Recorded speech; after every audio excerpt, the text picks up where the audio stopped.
City officials in Charleston, South Carolina say the first rains from Matthew are expected to move in late Friday and conditions will deteriorate into Saturday. They're wasting no time in telling people to leave. Correspondent Jonathan Serra is on Folly Beach tonight. Good evening, Jonathan.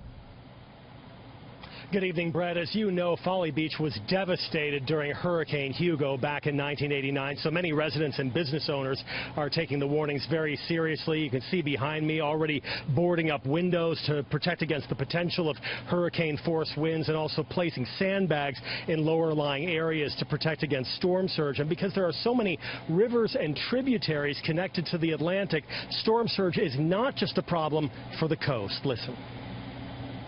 Storm surges are going to go much further inland than people realize, and that's a lot of water all at once. The winds are going to be incredibly high, and then the rain is what we're concerned about that may give us something similar to what we had with the flood last year. About 500,000 people have been ordered to evacuate portions of Horry, Georgetown, Beaufort, Colleton, Jasper, and Charleston counties.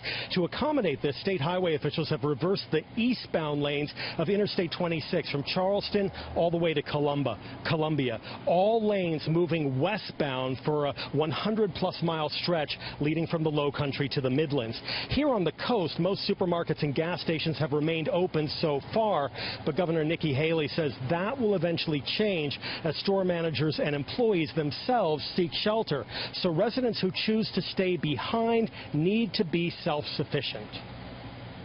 We live in a new building, new complex, so we're planning to stay home.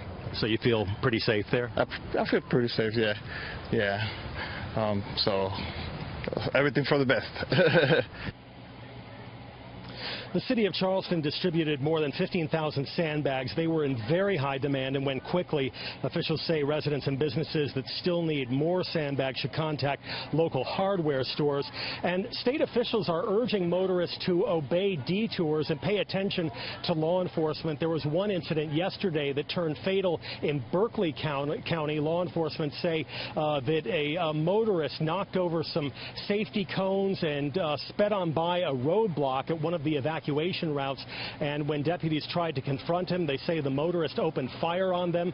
They were not injured, but they returned fire, and the motorist later died at a local hospital. Brett. Jonathan Serra in Folly Beach.